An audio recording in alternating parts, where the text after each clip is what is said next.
Regular day by day efforts करने के बाद भी, रेगुलर एसईओ ऑप्टिमाइजेशन करने के बाद भी, अलग अलग एसईओ टेक्निक्स वेबसाइट में इंप्लीमेंट करने के बाद भी गाइस आपकी वेबसाइट रैंकिंग पे नहीं आ पा रही है।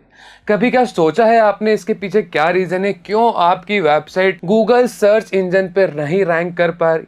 गाइज आज इस वीडियो में हम इन्हीं कुछ रीजंस के बारे में बात करेंगे जो है तो बहुत कॉमन पर साथ ही साथ बहुत इंपॉर्टेंस रखते हैं आपकी वेबसाइट को रैंक कराने के लिए। सो गाइज इस वीडियो में चलने से पहले अगर आप भी एसईओ में एक्सपर्टीज अचीव करना चाहते हो या फिर आप भी अगर अपनी स्किल्स को अपस्किल करना चाहते हो तो WSCube Tech आपके लिए लेके आया है एक कॉम्पैक्ट डिजिटल मार्केटिंग कोर्स जिसमें एनरोल करके आप अपनी स्किल्स को अपस्किल कर सकते हो गाइस। इस बैच में आपको क्या क्या प्रोवाइड कराया जाता है? आपको प्रोवाइड कराया जाता है guys assignment, live project, case study, notes और साथ ही साथ में गाइस आपके लिए अरेंज कराए जाते हैं एक्सपर्ट मेंटोर्स के साथ doubt session on a regular basis. So guys if you want to enroll in this particular advance digital marketing batch, so guys आपको डिस्क्रिप्शन में जाना है, वहां पर लिंक पे क्लिक करना है, वहां से आप हमारी बैच में एनरोल कर सकते हो और साथ ही साथ आप डिस्प्ले पे जो नंबर आपको विजिबल हो रहा है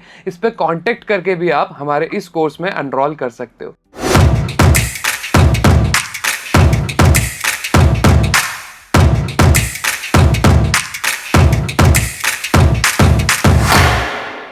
सो गाइस चलिए बिना किसी देरी के स्टार्ट करते हैं। मैं आपका मेंटोर करण सिंह और आज हम इस वीडियो में जानेंगे ऐसे 4 कॉमन रीजंस जिनकी वजह से आपकी वेबसाइट रैंक नहीं हो रही है। आप गाइस यहाँ पर देख पा रहे हैं, यहाँ पर मैंने 4 कॉमन रीजंस लिखे हैं। अब एक एक करके हम इनको ओपन करते हैं और देखते हैं ऐसे कौन से 4 कॉमन रीजंस है जिनकी वजह से आपकी वेबसाइट रैंक नहीं हो रही।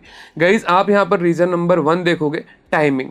गाइस यहाँ पर टाइमिंग का एक बहुत बड़ा पॉइंट आता है। टाइमिंग से मेरा मतलब है जब आप किसी भी एक वेब पेज का, जैसे लेट सपोज एक ब्लॉग है व्हाट इज डिजिटल मार्केटिंग, आपने इस ब्लॉग को पब्लिश करा या फिर एक ऐसा कोई सा कीवर्ड है राइट जिस पे वॉल्यूम भी ठीक है बट उसका कीवर्ड डिफिकल्टी क्या है, थोड़ा ज़्यादा है या फिर मीडियम है राइट। अब आपने ऐसे किसी पर्टिकुलर कीवर्ड पे क्या करा गाइस, ब्लॉग पब्लिश करा। अब मान लो उस ब्लॉग पर एक हफ्ते में इतने इंप्रेसिव रिजल्ट नहीं आते जो आपकी एक्सपेक्टेशन थी। अब आप क्या करोगे, उसको वापस ऑप्टिमाइज करोगे, देन फिर नहीं आता, फिर आप उसको ऑप्टिमाइज करोगे, फिर करोगे। रैपिड ऑप्टिमाइजेशन आपको नहीं करना है राइट। आपको अपने हर एक पोस्ट कंटेंट को, हर एक स्केड्यूल्ड कंटेंट को थोड़ा टाइम देना है राइट, जिससे कि वो आपकी रैंकिंग में आ सके या फिर उस पर अच्छे क्लिक्स, इंप्रेशंस आ सके। गाइस अधिकतर केस स्टडी में ऐसा देखा गया है, मैं मेरा पर्सनल अगर एक्सपीरियंस बताता हूँ एसईओ के अंदर, तो काफ़ी सारे ऐसे नंबर ऑफ कीवर्ड रहते हैं गाइस जिन पर अगर आप ब्लॉग पब्लिश करते हो तो कभी कभी होता है कि उनमें रैपिड आपको रिजल्ट ना मिले राइट। आपको जितना आप एक्सपेक्ट कर रहे हो उस टाइम पीरियड में उतना आपको रिजल्ट ना मिले। बट स्टडीज में ऐसा देखा गया है कि ओवर द टाइम इनका ग्राफ व्यूज का इंक्रीज होता जाता है अगर आपका पूरा ऑप्टिमाइजेशन सही है। तो अगर आपने वेल एक्यूरेट कंटेंट ऑप्टिमाइज करा है, अगर आपने सारी एसईओ की टेक्निक्स को, for example meta properties, URL optimisation, image optimisation, FAQ optimisation, ये सारी ही चीज़ें अगर आपने अपने कंटेंट में करी है, टॉपिक क्लस्टर अगर आपने करा है, तो आपको थोड़ा टाइम देना है। आप देखोगे कि जैसे जैसे करके आपका टाइम थोड़ा पास होते जाएगा, उसमें आपके व्यूज़, क्लिक्स ऑटोमेटिकली इंक्रीज होते जाएंगे। तो आपको अपनी हर एक पोस्ट को थोड़ा एक limited amount of time guys देना है राइट। आपको जल्दी से या फिर रैपिडली उसको ऑप्टिमाइज नहीं करना है। फिर आते हैं हम रीजन नंबर 2 में। आप यहाँ पर देखोगे guys, quality content. Guys as we all know Google loves content. Google को कंटेंट से एकदम सीरियस लव है राइट, ठीक है। गूगल कंटेंट को बहुत ही ज़्यादा प्रेफर करता है। अगर आपका कंटेंट रेलेवेंट है, अगर आपका कंटेंट क्वालिटी कंटेंट है गाइस, सो ऑटोमेटिकली आप देखोगे कि आपका ब्लॉग पोस्ट या आपकी वेबसाइट रैंक में आने लग जाएगी। बस आपको ध्यान रखना है कि कुछ इंपॉर्टेंट कीवर्ड के कॉन्सेप्ट होते हैं, उनको आपको माइंड में रखते हुए चलना है। लाइक कीवर्ड स्टफिंग आपको नहीं करना है, डेंसिटी प्रॉपर मेंटेन रख के चलना है, और कीवर्ड प्रॉक्सिमिटी, कीवर्ड प्रोमिनेंस, ये जो फैक्टर रहता है एडवांस कीवर्ड्स के, इनको आपको अपने माइंड में रखते हुए क्या करना है, अपना काम आगे करना है राइट। क्वालिटी कंटेंट, जब आप सारी एसईओ टेक्निक्स को ध्यान में रखते हुए एक इन्फॉर्मेटिव कंटेंट डिलीवर करते हो, क्वालिटी कंटेंट डिलीवर करते हो अपने सर्च इंजन पे, अपनी वेबसाइट पे, सो गाइस ऑटोमेटिकली आपके कंटेंट को अथॉरिटी मिलना स्टार्ट हो जाता है, आपके कंटेंट को रैंकिंग मिलना स्टार्ट हो जाता है गाइस। आपको ये चीज़ ध्यान रखना है कि आपका कंटेंट इन्फॉर्मेटिव हो, आपका कंटेंट ऑडियंस सेंट्रिक रहना चाहिए, राइट। आपका कंटेंट ओवरऑल जितने भी प्रॉब्लम्स होती है, देखो गाइज यहाँ पर आपको 3 फनल में काम करना रहता है, टोफू, मोफू और BOFU. Top of funnel, middle of funnel और बॉटम ऑफ फनल, राइट। अब ये तीनों चीज क्या है और ये कैसे आपके कंटेंट को इम्पैक्ट करती है, अगर आप ये जानना चाहते हो तो आप कमेंट करिए नीचे हमारे कमेंट बॉक्स में।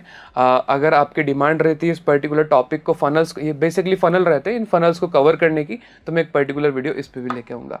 सो चलिए गाइज अब चलते हैं हमारे रीजन नंबर 3 पे। आई नो गाइज ये आपको थोड़े कॉमन रीजन लग रहे हैं, बट गाइज यही वो रीजंस होते हैं जिनको आप कहीं ना कहीं इग्नोर कर देते हो और फिर आपकी वेबसाइट पर रैंकिंग नहीं आ पाती। आपको हर एक अपने ऑप्टिमाइज्ड कंटेंट को थोड़ा टाइम देना है और साथ ही साथ गाइस आपको क्वालिटी कंटेंट पब्लिश करना है, शूट करना है अपनी वेबसाइट में। ऑडियंस सेंट्रिक आपका कंटेंट रहना चाहिए। अब चलते हैं रीजन नंबर 3 पे, जो कि है आपका एड EEAT, राइट। आपको EEAT के कॉन्सेप्ट को हमेशा ध्यान रखना है। पहले ये ओनली EAT होता था, राइट। अब इसमें एक और ये ऐड कर दिया है जिसका पूरा फुल फॉर्म है guys, expertise, experience, authority and trust. जैसे कि आप यहाँ पर देख सकते हो, आफ्टर एंड बिफोर रिजल्ट आपकी हेल्प करता है आपके ब्लॉग में, आपके कंटेंट में EEAT या फिर E²AT के फैक्टर को ऐड करने के लिए। अब गाइस यहाँ पर ये कैसे होगा, जैसे फॉर एग्जाम्पल मैं एक ब्लॉग लिखता हूँ, avoid these 3 mistake in your blog post if you want to rank your blog post on Google, right. मतलब कि ये 3 मिस्टेक अवॉइड करो अगर आप चाहते हो कि आपका ब्लॉग रैंक हो गूगल पे। अब जब मैं ये लिख रहा हूँ ब्लॉग, जो उसमें मैंने 3 मिस्टेक मेंशन करी है, उसका मुझे पहले दिखाना है कि मेरे पहले ये वेबसाइट ऐसी थी, इसमें ये मिस्टेक्स थी। जब मैंने ये मिस्टेक को 3 मिस्टेक को सुधारा या फिर ये 3 स्ट्रैटेजी जब मैंने इंप्लीमेंट करी अपनी वेबसाइट में, तो अब मेरी वेबसाइट का एनालिटिक्स, अब मेरी वेबसाइट का ऑर्गेनिक ट्रैफिक क्या है, हाई है।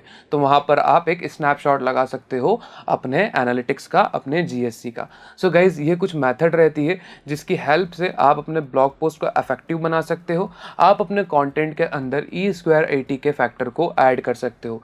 Guys note it down, always shoot और always publish a quality content on your website and always consider E²AT और EEAT factor in your content। आपको हमेशा कंसीडर करना है इस फैक्टर को, आपको ध्यान रखना है इस चीज़ को कि आपके कंटेंट से आपकी एक्सपर्टीज, एक्सपीरियंस, अथॉरिटी एंड आपकी वेबसाइट पे ट्रस्ट बिल्ड होना चाहिए यूज़र का। चलिए गाइस अब चलते हैं रीज़न नंबर 4 पे, जो कि आप यहाँ पर देख पा रहे हैं, क्वालिटी एंड रेलेवेंट बैकलिंक। आपको गाइस हमेशा क्वांटिटी बैकलिंक पे देखो फोकस नहीं रखना है। अगर आप चाहते हो कि अगर आपके माइंड में क्वेश्चन है कि अगर मेरी एक नई वेबसाइट है, न्यू वेबसाइट है, तो उसके लिए मैं क्या बैकलिंक स्ट्रैटेजी रखूं, तो यहाँ पर एक आई मार्क आपको दिख रहा है, इस पर आपको क्लिक करना है और आप डायरेक्ट मेरी उसी वीडियो पर जाकर लैंड होंगे और वहाँ पर देख सकेंगे कि कौन सी ऐसी SEO स्ट्रैटेजी है, कौन सी ऐसी बैकलिंक स्ट्रैटेजी है जो आपको इम्प्लीमेंट करना है अपनी फ्रेश, अपनी न्यू वेबसाइट पे। चलिए गाइस वापस चलते हैं रीज़न नंबर 4 पे, जो कि है आपका quality and relevant backlink.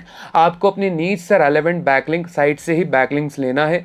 For example अगर ऐसी एक वेबसाइट है जो कि फूड से रिलेटेड कॉन्टेंट पब्लिश करती है, तो आप वहाँ से बैकलिंक ले सकते हो अगर आपकी वेबसाइट फूड से रिलेटेड है तो, राइट। आपको हमेशा अपनी नीड से रेलेवेंसी, अपने कंटेंट से रेलेवेंसी मेंटेन करके रखना है और बैकलिंक भी रेलेवेंट ही बनाना है। आप ध्यान रखें कि आप जो भी बैकलिंक बनाए उस वेबसाइट का स्पैम स्कोर, जिस भी वेबसाइट से आप बैकलिंक ले रहे हैं उसका स्पैम स्कोर 5% से ज़्यादा नहीं होना चाहिए।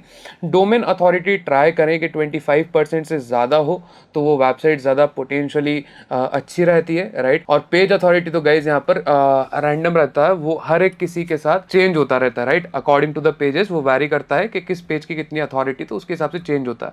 आपको डोमेन अथॉरिटी जिस वेबसाइट की 25 से ज़्यादा है उस वेबसाइट से लिंक लेना है और साथ ही साथ आप ध्यान रखें उस वेबसाइट का स्पैम स्कोर भी 5% से कम होना चाहिए, राइट। आप फोकस कर सकते हो वेब 2.0 बैकलिंक पे गेस्ट पोस्टिंग बैकलिंक पे, फॉरम सबमिशन बैकलिंक पे एंड हैरो बैकलिंक पे, HARO बैकलिंक। अगर आप चाहते हो गाइस मैं इस पे इन डेप्थ वीडियो लेकर आऊँ कि हैरो बैकलिंक क्या है, इसको कैसे बनाया जाता है, कैसे ये ली जाती है हैरो बैकलिंक, तो आप कमेंट करके हमें बता सकते हैं। सो गाइस यही 4 रीजन थे जिसकी वजह से आपकी वेबसाइट कहीं ना कहीं रैंक नहीं हो पा रही है। कहीं ना कहीं आप ये 4 फैक्टर्स को इग्नोर कर रहे हो। आपको इन फैक्टर्स को इग्नोर नहीं करना है, इनको कंसीडर करना है जब भी आप किसी क्लाइंट के प्रोजेक्ट पे एसईओ या आप किसी भी टाइप का एसईओ प्रोजेक्ट करते हो। तो so thank you so much guys, आज की इस वीडियो के लिए इतना ही। अगर कंटेंट आपको यूजफुल लगा है, फ्रूटफुल लगा है, तो प्लीज आप हमारी वीडियो को लाइक करिए, कमेंट करिए और guys do subscribe our channel. आप वहां पर बेल आइकन भी प्रेस कर सकते हैं गाइस, जिसके साथ आप ऐसे ही इंटरेस्टिंग कंटेंट के साथ रेगुलरली अपडेटेड रहेंगे। Thank you so much guys, thank you so much.